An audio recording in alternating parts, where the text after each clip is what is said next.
Joining me now is Oklahoma Republican Congressman Tom Cole. Before he was elected to Congress, he worked as a pollster and a political consultant. He's a former chairman of the National Republican Campaign Committee. Basically, he thinks like a consultant sometimes who just happens to be an elected official, too. I'm teasing you there. Congressman, good to see you. Fair enough. Let me start with let me start with this election interference bill. Why is this so hard? Let's set aside what the president said. Why can't you guys vote in a bipartisan way to criminalize foreign interference in elections? I think we can. I think we should. Look, this is a no-brainer to me. Look, somebody calls you up from a foreign government offering you information or help in your campaign. It's illegal. You should immediately call the appropriate law enforcement people, normally the FBI, since it would involve a foreign government. And look, that's what I would do, confronted with a case like this. We ought to be able to pass something like this. I don't sit on the relevant committees of jurisdiction, but as long as it wasn't a got-you piece of legislation, but a serious effort to make clear the guidelines that, frankly, the FEC commission, chairman of the FEC commission laid out. Look, this is illegal. You don't do it. I'd be happy to support something like that. It's just wrong. And so hopefully that's something Congress can get together on. Look, I buy the fact that you would be in on this if it happened, but there doesn't seem to be political fallout on your side of the aisle over what the president said.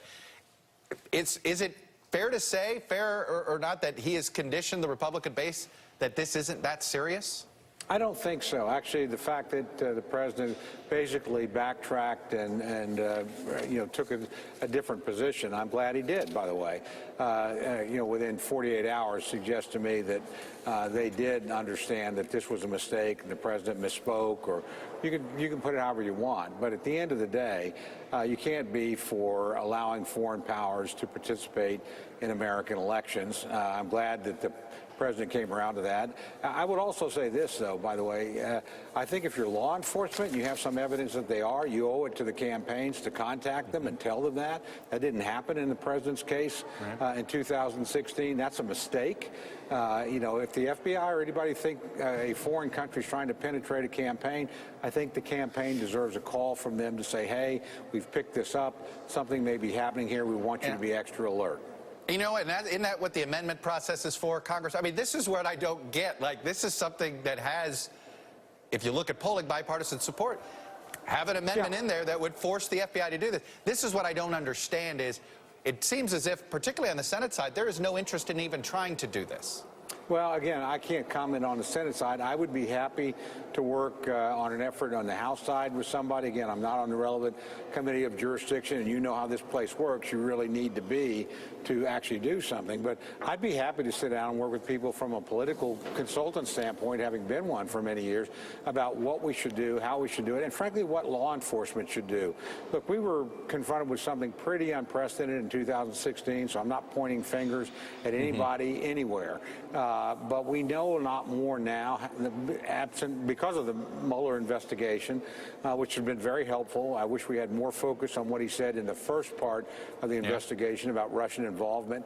And so we should act on that. We should take that part of it where I think you can have bipartisan agreement and say, okay, these are the rules of the road. These are the things the law enforcement should do. They should alert the campaigns. These are the things a campaign should do. You know, we had a lot of people, frankly, that I think particularly in the Trump campaign, had never been in campaigns before, didn't know much about them, and I think it sort of stumbled into some difficult situations. Let's clarify that. If we need to do it legally, I am happy to help do that. Well, you have a Homeland Security Secretary that wanted to convene a cabinet meeting on it, and apparently the president didn't want it. Well, I regret that because we should have that. Look, this is a question of protecting our own political institutions and processes. I actually don't believe foreign power can manipulate a presidential election. I believe they've tried. They have tried, by the way, ever since the 1790s with Citizen Genet and the French. So that's not new, and nobody's succeeded at it. And frankly, it becomes a bad thing for you, I think. And I think the president reacts a little bit to that. He worries about about it will color or undermine the legitimacy of his election. I don't think it does. But again, let's be crystal clear on this. This is something all Americans, regardless of where you are, ought to be able to unite around, ought to be able to work on together, and we ought to be able to send a really united message to anybody outside our borders. Don't come mess with our elections. You know, most Fridays, we're at a crescendo of some controversial thing the president said or did or threatened. Last Friday, it was the tariff threat at the border having to do with Mexico, and this sort of moment where there was a threat that it was going to happen. They were insisting it was going to happen, and we pulled back from the brink, and I think economically a whole bunch of people, particularly in your region, is happy about that. But this sort of threat to the border, pull it back, threat to the border, pull it back, what has that done to your district? What has that done to the communities there that frankly are being impacted a little bit more by all this? Well, frankly, there is a real threat to the border. I mean, last month we picked up 144,000 people, including 10,000 unaccompanied minors that had entered the country illegally. In my district, in 2014... They're being put into your district, right? Absolutely. This is not our first rodeo here, by the way. In 2014, President Obama faced the same crisis, and Fort Sill in my district was tapped as one of the places that these unaccompanied minors would be housed. That's happened again. At least we don't have them yet. We don't have a timetable, but we've been told this may be necessary, and Fort Sill is on the list. So, again, we handled this before. We can handle it again. But the real problem is, what do you do about the border and the immigration issue? And I think, look, you harden the border, number one. You change the laws, which I think Congress has been incapable of doing, and you obviously provide the relief. One of the things that concerns me the most about this, Chuck, Democrats so far haven't been willing to vote the money that the president needs to take care of these unaccompanied minors. We did that for President Obama when we were in the majority. They should do that for President Trump. I mean, this is not a partisan issue. We're legally required to take care of these unaccompanied minors. We should.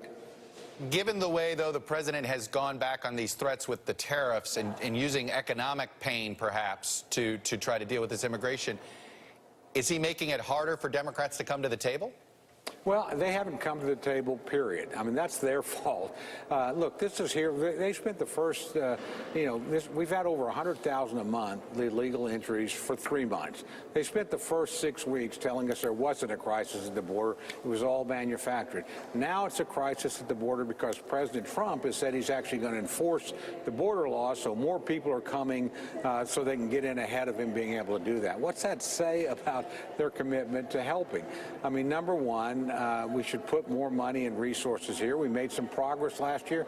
We got to do a lot more. And I think the president is frustrated with Congress and is trying to do that. Number two, we have to seriously look at the laws. With all due respect, some of my colleagues on the other side really are for open borders. I mean, if you're for getting rid of the ICE for, immigration custom enforcement, then that means you really want to let the borders open to human trafficking, to drug problems, and to illegal entry. And I don't think the American people are there. I actually don't think most Democrats are there. They've got to get past not liking President Trump and sit down and bargain with President Trump. Put your pollster hat on for me. There's been this theory. The president's approval rating basically sits in the mid-40s, okay? It can fluctuate 2 or 3 points north or south of that. The unemployment rate's below 4. Do you believe would he be in worse shape in a worse economy? Would he be in better shape if he didn't step on his own toes all the time? What's your theory of the case? Both those things are true. I mean, he'd be in worse shape if we have a worse economy. He'd be in much better shape if he were a more conventional, presidential type candidate. Now, to be fair to the president, I think he won because he was unconventional, and I don't think he's changed very much over the last 3 years. That's why he's kept his base. But I do think we need to reach out to people. Are you concerned he's not? From this economy? Are you concerned he's not reaching out and trying to do something? You looked at these polls this week.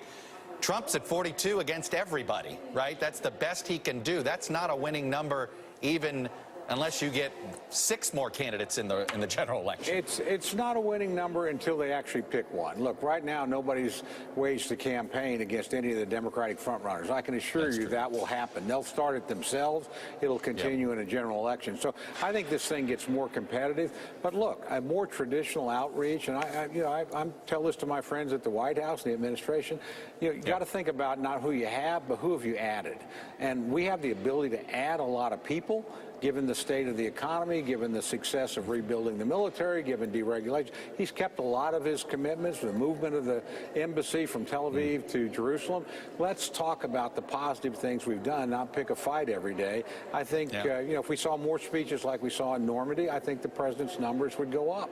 Well, as I said, I think he's hoping, he wants to make it a referendum on his record, not his character. So we will see what happens on that front. Congressman Tom Cole, Republican from Oklahoma, longtime political pollster as well. Good to see you. Thanks for coming on and sharing your views. Chuck, thanks for having me. Up ahead.